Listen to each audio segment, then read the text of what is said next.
All India Majlis-e-Ittehadul मुस्लिमीन ने जिस दिन यूपी में विधानसभा चुनाव लड़ने का ऐलान किया था, तभी से बीजेपी के खिलाफ मजबूत गठबंधन तैयार करने में जुटे अखिलेश यादव की चिंता बढ़ने लगी थी। बीजेपी की धार्मिक ध्रुवीकरण की राजनीति को रोकने के अखिलेश ने एआईएमआईएम से दूरी बनाई। यूपी चुनावों को धार्मिक मुद्दों से दूर रखने में अखिलेश कुछ हद तक कामयाब भी हुए, लेकिन एआईएमआईएम कई सीटों पर खेला कर गई और सपा के हाथों से आई जीत फिसलकर बीजेपी के खेमे में चली गई। 1.5 साल पहले बिहार विधानसभा चुनावों में एआईएमआईएम के चलते महागठबंधन सत्ता हासिल करने से चूक गया। एआईएमआईएम की रणनीति के चलते महागठबंधन को 1 दर्जन से ज्यादा सीटों पर हार मिली और तेजस्वी यादव बहुमत के आंकड़े से 12 सीटें पीछे रह गए। और अब कुछ वैसी ही कहानी यूपी में देखने को मिली है। वैसे यूपी में बीजेपी को बड़ी जीत मिली है, लेकिन बीजेपी और सपा के बीच सीटों का अंतर कम हो सकता था अगर एआईएमआईएम उम्मीदवार बीच में नहीं होते।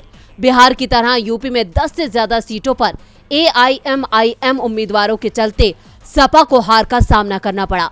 यूपी में 10 सीटों पर सपा 1100 से कम वोटों से हारी। इनमें से ज्यादातर सीटों पर एआईएमआईएम उम्मीदवार भी मैदान में थे। एआईएमआईएम ने 100 सीटों पर अपने उम्मीदवार उतारे थे।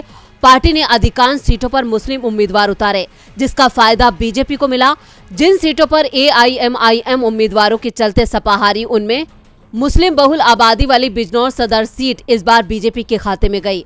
यहां से बीजेपी कैंडिडेट सुची मौसम चौधरी को 97,165 वोट मिले और सपा आरएलडी प्रत्याशी नीरज चौधरी को 95,720 वोट मिले।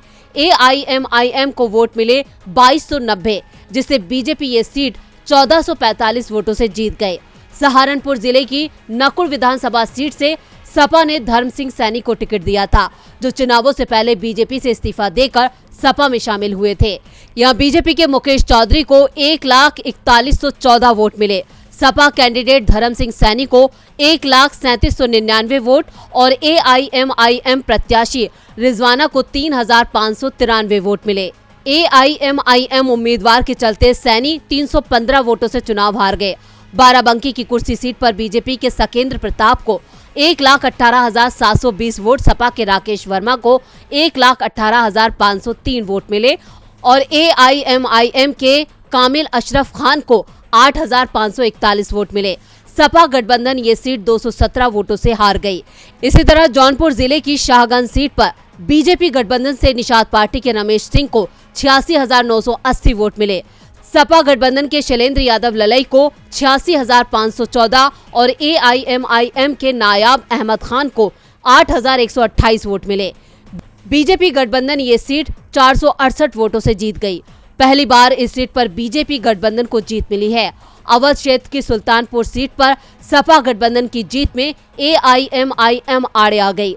सुल्तानपुर सीट से बीजेपी उम्मीदवार विनोद सिंह को 92,715, सपा के अनूप सांडा को 91,706 और एआईएमआईएम के मिर्जा अकरम बेग को 5,251 वोट मिले। सपा गठबंधन ये सीट 1,009 वोटों से हार गई।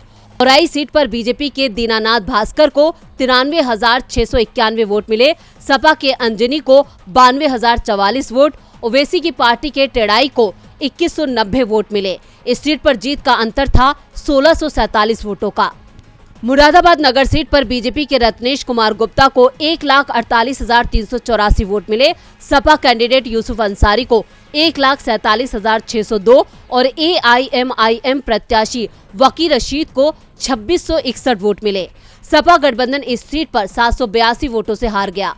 इसके अलावा एआईएमआईएम, कांग्रेस और बीएसपी के मुस्लिम यादव उम्मीदवारों के चलते सपा गठबंधन को लगभग 70 सीटों पर हार का सामना करना पड़ा।